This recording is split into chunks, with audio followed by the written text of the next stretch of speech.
नमस्कार, TNP news देख रहे हैं आप। मैं हूं आपके साथ प्रियंका। बुलेटिन की शुरुआत करेंगे बड़ी खबर के साथ और बात इंदौर की, जहां पर जहरीले पानी पर मोहन सरकार का एक्शन अब देखने को मिला है। सरकार ने इंदौर नगर निगम कमिश्नर को हटाया और जहरीले पानी के अब तक 15 लोगों की मौत हो चुकी है। सरकार लापरवाही बर्दाश्त नहीं करेगी।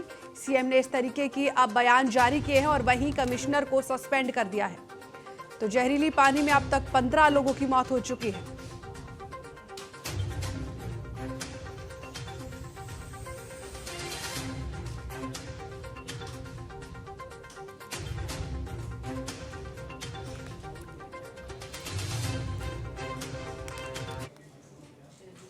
तो इंदौर के भागीरथपुरा में दूषित पानी की घटना को लेकर कलेक्टर शिवम वर्मा ने कहा कि आज सर्वे किया जा रहा है और पानी की सप्लाई लाइनों में क्लोरीन की डोजिंग और टेस्टिंग की जा रही है।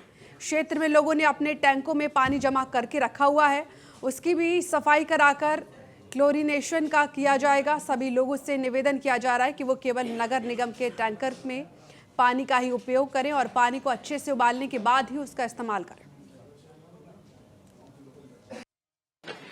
देखिए, आज जो भगीरथपुरा में जो ये पूरी घटना है, इसमें आज के दिन हमारा रिंग सर्वे किया जा रहा है, प्लस लाइन की रेगुलर क्लोरीन डोजिंग करके उनकी टेस्टिंग की जा रही है। आज हम लोगों ने सभी जितने बोर्स हैं उनकी भी क्लोरीन डोजिंग करी है, क्योंकि और साथ ही साथ शासकीय बोर के साथ साथ जो निजी बोर है उनकी भी डोजिंग की जा रही है। इस पूरे एरिया में ये भी देखा गया कि लोगों ने अपने टैंक्स में पानी स्टोर करके रखा भी हुआ है, तो जो पानी को इकट्ठा करके रखा है उसकी भी सफाई कराकर उसका भी क्लोरीनेशन किया जाएगा, उसके बाद ही इसका उपयोग किया जाए। और सभी रहवासियों से निवेदन किया जा रहा है कि आप केवल जो नगर निगम के टैंकर हैं उनके पानी का ही उपयोग करें, पानी को अच्छे से उबालें, उसके बाद इसका सेवन करें। तो ये सारी चीजें बताई जा रही।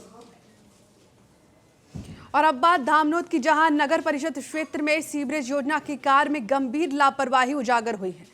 वार्ड 13 में पेयजल पाइपलाइन के ऊपर चैम्बर बनाए जाने और सीवरेज लाइन सटाकर डाले जाने से दूषित पानी मिलने का खतरा बढ़ गया है। मुख्य नगर पालिका अधिकारी माया मंडलोई ने एमपीयूडीसी को पत्र लिखकर कार्य रोकने और जिम्मेदारी ठेकेदार पर डालने की मांग की है। पिछले 2 वर्षों से चल रहे कार्य में सड़कें खोदकर छोड़ दी गई, जिससे दुर्घटनाएं हो रही हैं और प्रदर्शन भी हो चुके हैं।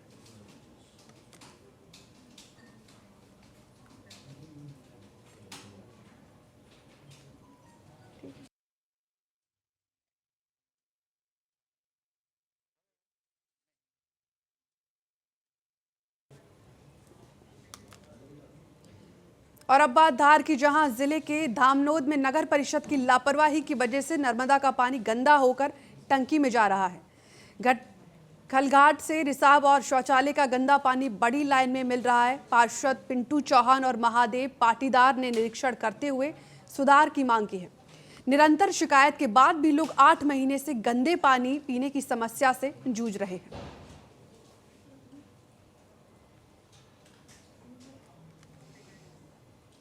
और जबलपुर के कमानिया गेट इलाके में देर रात जमकर बवाल हुआ। जबलपुर के मशहूर बलकुट स्ट्रीट में भजिया खाने गए एक व्यापारी की काउंटर पर बैठे मैनेजर से कहासुनी हो गई, जिसके बाद मैनेजर ने अन्य स्टाफ को बुलाकर व्यापारी की जमकर पिटाई कर दी। आरोप यह भी है कि इस दौरान जैन समाज को लेकर अपशब्द भी कहे गए, जिसके बाद कुछ ही देर में जैन समुदाय के सैकड़ों लोग दुकान पर पहुंचे।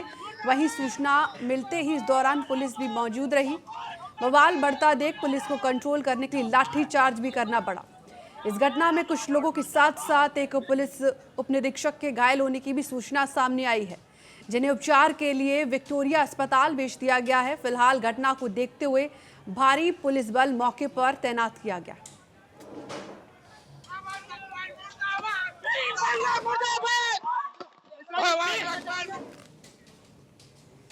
और नगर सुल्तान के ग्राम पंचायत ईटखेड़ी में 4 जनवरी को हिंदू ग्रामीण सम्मेलन का आयोजन होगा। इस सम्मेलन में सुल्तानपुर तहसील के अंतर्गत आने वाले सकल हिंदू समाज के लोग बड़ी संख्या में शामिल होंगे। कार्यक्रम के दौरान सामूहिक हनुमान चालीसा पाठ भी किया जाएगा। आयोजन में मंडल अध्यक्ष प्रकाश सिंह पटेल प्रमुख रूप से उपस्थित रहेंगे और वहीं श्री कमलेश राज्यपाल कार्यक्रम को संबोधित करेंगे। आप सभी से मेरा हाथ जोड़कर निवेदन है, 4 जनवरी 2026 को हिंदू महासम्मेलन का आयोजन स्थान ईटखेड़ी सुल्तानपुर में किया जा रहा है। आप सभी हिंदू समाज के भाई बहनों से मेरा आग्रह है, निवेदन है, कि आप सभी अपने समय में से समय निकालकर इस विशाल हिंदू महासम्मेलन में अपनी उपस्थिति प्रस्तुत करें और इस हिंदू महासेवा को सफल बनाएं। तो चित्रकूट थाना क्षेत्र के नया गांव में मामूली विवाद ने हिंसक रूप ले लिया, जहां एक व्यक्ति ने कुल्हाड़ी से हमला कर दिया। पिता, पुत्र और बेटी को गंभीर रूप से घायल कर दिया, जिन्हें इलाज के लिए जिला अस्पताल में भर्ती कराया गया है। घटना की सूचना पर पुलिस मौके पर पहुंची, मामला दर्ज कर आरोपी की तलाश शुरू कर दी है।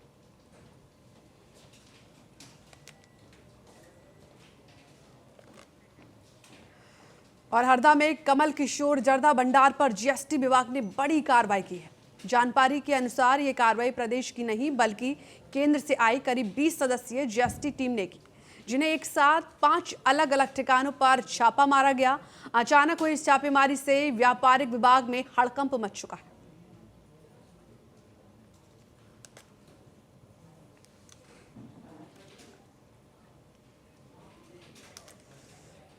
और शासकीय महाविद्यालय हाट पिपलिया का नाम सावित्रीबाई फुले महाविद्यालय रखने की मांग को लेकर एनएसयूआई ने कलेक्टर कार्यालय में ज्ञापन सौंपा। एनएसयूआई अध्यक्ष ने बताया कि मांग पूरी नहीं होने पर 10 मार्च को सावित्रीबाई फुले की पुण्यतिथि पर धरना प्रदर्शन किया जाएगा। उन्होंने ये भी कहा कि सावित्रीबाई फुले के नाम पर कॉलेज का नामांकन होने से शिक्षा, समानता और महिला सशक्तिकरण का संदेश मिलेगा। कॉलेज का नाम सावित्रीबाई फुले महाविद्यालय रखने के लिए आए हम हाटीपला से सभी, क्योंकि हाटीपला जो कॉलेज है वहाँ पे अधिकतर 80% महिला लड़कियाँ आती है वहाँ पे एडमिशन। जो भारत की प्रथम महिला शिक्षिका रही सावित्रीबाई फुले, उनका जीवन काल पूरा संघर्ष से बीता हुआ है। हमारी मांग है हाटीपला महाविद्यालय का नाम सावित्रीबाई फुले महाविद्यालय रखा जाए। हमने तस्वीर भी दी है, तस्वीर भी हमने भेंट करी, उनके विचारों को कभी समझ आए तो। पूर्व में हमने कई बार ज्ञापन दे चुके हैं हाटीपला में। खरगोन पुलिस ने बड़ी सफलता हासिल करते हुए 22 दिनों से लापता मासूम को सकुशल रेस्क्यू कर लिया। बच्चे का अपहरण तंत्र क्रिया, धन वर्षा और काला जादू के लिए किया गया था। पुलिस ने इस मामले में 4 आरोपियों को गिरफ्तार किया है। बच्चा खंडवा जिले के पुनासा से सुरक्षित बरामद कर लिया गया है, जो 10 दिसंबर को सनाबत थाना क्षेत्र के ग्राम खगबाड़ा से बालक लापता हो गया था। बहुत अच्छा लग रहा है सर, पुलिस टीम को बहुत बहुत बधाई और बहुत अच्छा लग रहा है। दिल थोड़ा ऐसा नर्वस हो रहा है लेकिन बहुत अच्छा लग रहा है। हमारे ये 22 दिन कैसे 22 दिन बहुत अजीब सा लग के वो हुआ था, लेकिन अब बहुत ज़्यादा खुशी हो रही है। हम तीनों आरोपी इनको हमने खंडवा पुनासा से गिरफ्तार किया। बच्चे को इन्होंने 22 दिनों तक एक कमरे में रखा हुआ था, जो कि उन्होंने जस्ट घटना से पहले 2 दिन पहले ही उसको किराए से लिया था। बच्चे को एक कमरे में ये लोग रखते थे और उसको कमरे से उन्होंने बाहर नहीं निकाला और उस पर तांत्रिक क्रियाएं भी उन्होंने की थी। तांत्रिक क्रियाओं करने का उद्देश्य धन वर्षा कराना और गड़ा हुआ सोना प्राप्त करना था। और जो एक अन्य व्यक्ति था, अन्य आरोपी था, उसमें उसको ये भी लालच दिया गया कि तेरी जो समस्या है, जो पर्सनल समस्या है, वो भी इस तांत्रिक क्रिया से दूर हो जाएगी। इसमें मैन अंकित नाम का बाबा है, जिसने ही जो है ये तांत्रिक क्रियाएं कराई। और अब खबरों में बात जबलपुर की, जहां कामनिया गेट स्थित बड़कुल होटल में अभद्र भाषा को लेकर बड़ा विवाद खड़ा हो गया। होटल कर्मचारियों द्वारा जैन समाज और भगवान के लिए गालियां देने पर जैन समाज और स्थानीय व्यापारी आक्रोशित होकर बड़ी संख्या में एकत्रित हुए। विवाद बढ़ने पर पुलिस पहुंची और भीड़ को नियंत्रित करने के लिए लाठीचार्ज किया। फिलहाल स्थिति नियंत्रण में कर ली गई है। तस्वीरें भी आपको दिखा रहे हैं मध्य प्रदेश के जबलपुर से। होटल के कोई कर्मचारी का कोई विवाद हुआ, उसने क्या मालूम कैसा विवाद बढ़ गया, उसने कोई लड़के बुलाए, उनने मारा पीटी बेसबॉल से करी और ये ऐसा मारा, एक अच्छी कार्रवाई हुई है। उसके बाद जैन समाज पे टिप्पणी करी और धमकी भी दी। उसका जैन समाज के लोगों ने विरोध किया, पुलिस आई। हम लोग चाहते तो वहीं मारते उसको, लेकिन सहयोग किया पुलिस का। उसके बाद पुलिस प्रशासन ने उसको बचा के रखा रहा, एक जन के ऊपर 2 को ले गई थी थाने। तो उसको हम लोग चाहते नीचे बुलाया जाए, उसको नीचे नहीं बुलाया गया, लेकिन इतनी फोर्स बुलवा ली गई थी जैसे कौन सा आतंकी आ गया था यहाँ पे। और उसके बाद लाठीचार्ज करके ये बताया गया कि हम लोग एक तरफा कार्रवाई की गई शुद्ध में, और लड़कों तक को ऐसा मारा गया, का सर फट गया, दो को जबरन उठा के लेकर, दो तो खड़े होकर देख। जिसमें फरियादी राजकुमार जैन है, इनका कहना है कि ये उस दुकान पे कुछ सामान वामान खरीद रहे थे, तब वहाँ पर जो मैनेजर या उनकी सीट पर जो बैठे थे उनने पहले इनके साथ गाली गलौज की और उसके बाद इनके समाज के बारे में, जैन समाज के बारे में बड़ा बुला था। और उससे जब बहस हुई तो उनके जो जिन्होंने गाली गलौज करी उनके साथ के एक दो लोग और आ गए वहाँ पर, जो शायद कोई बेसबॉल का डंडा ऐसा उन्होंने बताया, ये सब लाए और डराने की कोशिश करी। इतने में वहाँ पर भीड़ इकट्ठी हो गई और पुलिस को सूचना मिली, तो दो जो लोग थे जिन्होंने डंडा लाए थे उन लोगों को पुलिस थाने ले आई थी। वो एक आरोपी जो बड़कुल स्वीट है उसके अंदर घुस गया था। इस समय जब बाहर बहुत ज्यादा भीड़ इकट्ठी हो गई और आरोपी अंदर था, तो पुलिस बल जो मौजूद था वो बड़कुल। और अब खबरों में आगे बढ़ते हैं। छिंदवाड़ा, जहां अमरबाड़ा में हरई विकास खंड के शिक्षा विभाग वीआईओ प्रकाश कलम्बे पर मंदिर निर्माण में चंदा वसूली के आरोप लगे हैं। मंदिर निर्माण समिति के अध्यक्ष जय भगवान सोनी, कोषाध्यक्ष और सदस्यों ने मीडिया को बताया कि आरोप निराधार है। समिति के पास पूरी रजिस्ट्रेशन और आय व्यय का लेखा जोखा है। वीआईओ केवल संरक्षक है और उन्होंने किसी शिक्षक से दबाव नहीं डाला। बीओ परिसर बीओ कार्यालय में मंदिर निर्माण हो रहा है, जिसके अध्यक्ष श्री जेबी सोनी सर हैं और उपाध्यक्ष कोषाध्यक्ष मोहवे सर हैं। मंदिर निर्माण में सहयोग राशि स्वेच्छानुसार वसूली ली जा रही है और ये हनुमान मंदिर समिति के द्वारा बीओ कार्यालय परिसर में मंदिर निर्माण किया जा रहा है, जिसमें स्वेच्छानुसार सहयोग राशि ली जा रही है। मंदिर निर्माण कराया जा रहा है, इसके लिए विधिवत समिति गठित की गई है और सम्मानीय हमारे जो समिति के अध्यक्ष हैं उन्होंने अनुबंध कराया है, अनुबंध रजिस्टर्ड है और इस प्रकार के इसमें समाचार अभी देखने पढ़ने और सुनने में आ रहे थे कि मेरे द्वारा मुझ पर आरोप लगाया गया है कि मैं मंदिर निर्माण की चंदा वसूली कर ली हूँ। ऐसे स्टेटमेंट आपने अभी समिति के सम्मानीय। और छिंदवाड़ा में मोक्षधाम की जमीन को लेकर विवाद में दबंगों ने एक परिवार पर जमकर हमला किया, जिसमें महिला समेत 5 लोग घायल हो गए। 2 लोगों की स्थिति गंभीर है और घटना सतनूर गांव में हुई। हमला तब तक भड़का जब एसडीएम शुभम यादव की समझाइश के बाद दूसरी ओर लौट रहे थे। प्रशासन ने एम्बुलेंस भेजकर घायलों को जिला अस्पताल में भर्ती कराया और देहात थाना पुलिस ने मामला दर्ज कर जांच शुरू कर दी। यहाँ पे निर्धारित है वो लगभग 3 एकड़, कितनी जगह पहले से लगभग 3 एकड़। डिंडौरी जिले के शाहपुरा थाना क्षेत्र अंतर्गत राछू घाट के पास उस समय अफरा तफरी मची जब मरीजों को इलाज के लिए जबलपुर ले जा रही एक भोजक बस अनियंत्रित होकर सड़क किनारे पलट गई। इस दौरान हादसे में करीब आधा दर्जन यात्री गंभीर रूप से घायल हुए। घायलों को शाहपुरा सामुदायिक स्वास्थ्य केंद्र में भर्ती कराया गया है, जहां सभी का इलाज जारी है।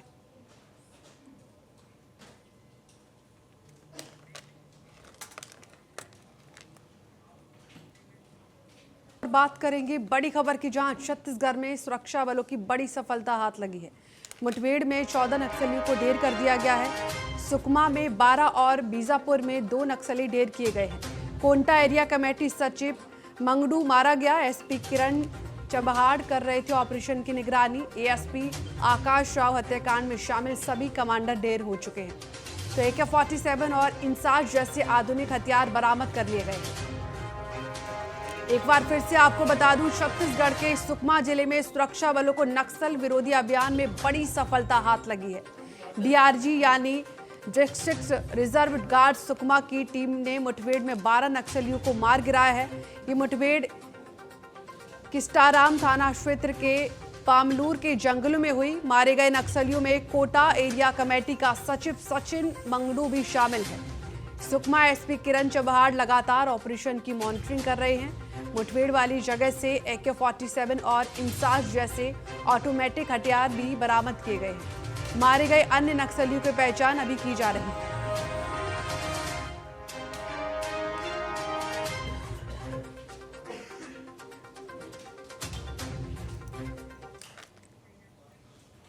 छत्तीसगढ़ के बीजापुर में पुलिस और नक्सलियों के बीच मुठभेड़ हो गई, जिससे 2 माओवादियों को ढेर कर दिया गया है।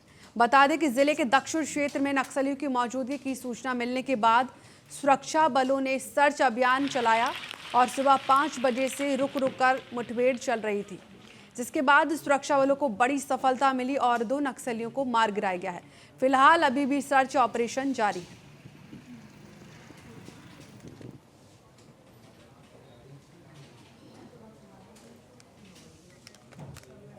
और अब बात बीजापुर की, जहां सुकमा जिले में सुरक्षा बलों और नक्सलियों के बीच मुठभेड़ को लेकर बस्तर आईजीपी सुंदरराज ने बड़ा बयान दिया। उन्होंने ये भी कहा कि माओवादी की मौजूदगी की खुफिया सूचना के आधार पर सुरक्षा बलों ने संयुक्त ऑपरेशन शुरू किया है।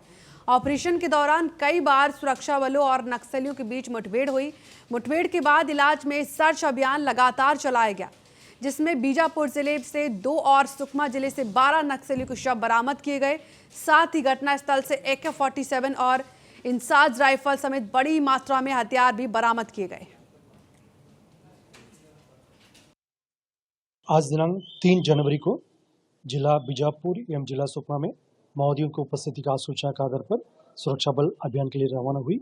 अभियान के दौरान प्रातः 5 बजे से लेकर अनेक बार सुरक्षा बल या माओवादियों के बीच में मुठभेड़ हुई। मुठभेड़ के उपरांत इलाके का सर्चिंग में जिला बीजापुर के मुठभेड़ सेल से 2 माओवादियों का डेड बॉडी तथा जिला सुकमा के मुठभेड़ सेल से टोटल 12 माओवादियों का डेड बॉडी, इस प्रकार कुल 14 माओवादी का डेड बॉडी आज की मुठभेड़ में सुरक्षा बल द्वारा TRG टीम द्वारा बरामद की गई है।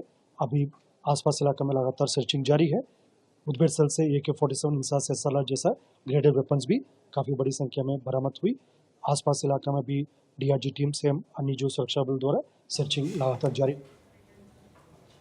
MCB की ग्राम पंचायत छिपछिपी में नवनिर्मित हाई स्कूल भवन का लोकार्पण प्रदेश के स्वास्थ्य मंत्री श्याम बिहारी जायसवाल ने किया। ग्रामीणों, जनप्रतिनिधियों और विद्यार्थियों ने मंत्री का भव्य स्वागत किया। मंत्रियों ने कहा कि शिक्षा समाज के विकास की नींव है और नए भवन में बच्चों को बेहतर शैक्षणिक वातावरण मिलेगा। कार्यक्रम में सांस्कृतिक समारोह का आयोजन हुआ, जिसमें कई बच्चों ने भाग लिया।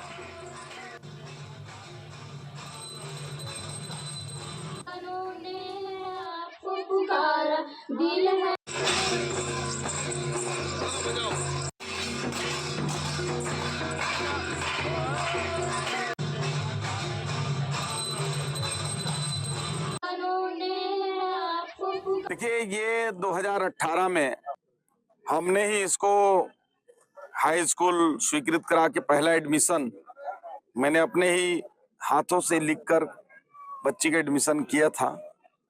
और दुर्भाग्य से पिछले सरकार के 5 साल में यहाँ भवन के लिए 1 रुपया नहीं दिया गया। और आज इस बात का खुशी है कि पिछले समय में भवन की स्वीकृति 2 साल पहले हुआ, फिर प्रोसेस में आते हुए टेंडर वगैरह ये भवन कंप्लीट होकर 75 लाख रुपए की लागत से भवन का निर्माण हुआ है। और आज स्कूल भवन का लोकार्पण किया गया है और कल से या आगामी दिनों से इसमें क्लासेस प्रारंभ हो जाएंगे। और छत्तीसगढ़ के MCB में सड़क यातायात सुरक्षा को बढ़ावा देने के उद्देश्य से मनेंद्रगढ़ सिटी कोतवाली पुलिस ने हेलमेट जागरूकता बाइक रैली का आयोजन किया। पुलिस अधीक्षक रत्ना सिंह के मार्गदर्शन में निकली रैली सिटी कोतवाली परिसर से शुरू होकर नगर के प्रमुख मार्गों और चौक चौराहों से होकर निकली। रैली के माध्यम से दोपहिया वाहन चालकों को हेलमेट के महत्व का संदेश दिया गया। पुलिस कर्मियों ने खुद हेलमेट पहनकर बाइक चलाई और लोगों को यातायात नियमों के पालन की अपील की। इस दौरान सिटी कोतवाली प्रभारी दीपेश सैनी ने कई वाहन चालकों को रोककर उन्हें हेलमेट पहनने के फायदे भी समझाए।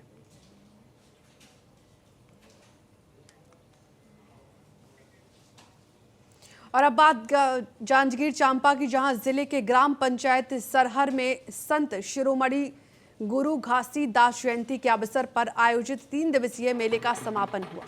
समापन कार्यक्रम में नगर पंचायत बाराद्वार के अध्यक्ष नारायण कुर्रे मुख्य अतिथि के रूप में उपस्थित रहे। इस अवसर पर मुख्य अतिथि ने गुरु घासीदास जी के मूल संदेशों को जीवन में अपनाने का आह्वान किया।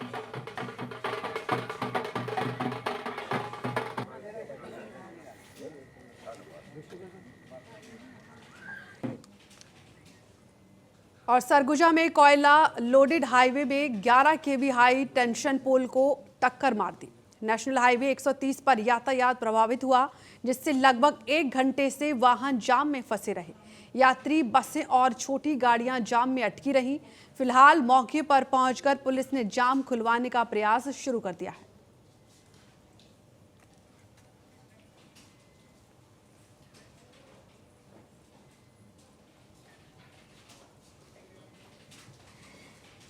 और जांजगीर चांपा में गुरु घासीदास जयंती पर 3 दिवसीय मेले का समापन हुआ। अंतिम दिन नगर पंचायत 12 द्वार के अध्यक्ष नारायण कुर्रे मुख्य अतिथि के रूप में शामिल रहे। उनके साथ उपाध्यक्ष जीते शर्मा और ग्राम पंचायत सरहर से सरपंच पीताम्बर पांडे भी उपस्थित रहे। नारायण कुर्रे ने गुरु घासीदास जी के संदेश को जीवन में अपनाने की प्रेरणा भी दी। यह 3 दिवसीय संत शिरोमणि गुरु घासीदास जयंती जी की यहाँ चल रही है सरहरगढ़ में, और एक सतनाम मेला ध्वजारोहण समारोह है। हम सबको जानते हैं कि ये गुरु पर्व है, और इस महीने पे हम सब कोई कोशिश यही करते हैं कि बाबा के बताए हुए सतमार्गों पर चलने की पूरी कोशिश करें, और उनके जो संदेश है सब तक जन जन तक पहुँचे। और सुकमा जिला कलेक्टर अमित कुमार ने कोटा विकास खंड का सघन दौरा का शिक्षा, स्वास्थ्य और राजस्व विभागों के कामकाज की जमीनी हकीकत जानी। निरीक्षण के दौरान उन्होंने स्कूलों और आंगनबाड़ियों में व्यवस्थाओं को परखा और बच्चों को दी जाने वाली सुविधाओं की गुणवत्ता में सुधार के कड़े निर्देश दिए। साथ ही कलेक्टर ने स्वास्थ्य केंद्रों में दवाओं की उपलब्धता सुनिश्चित करने और राजस्व विभाग में लंबित मामलों को समय सीमा में निपटाने के लिए अधिकारियों को पाबंद भी किया।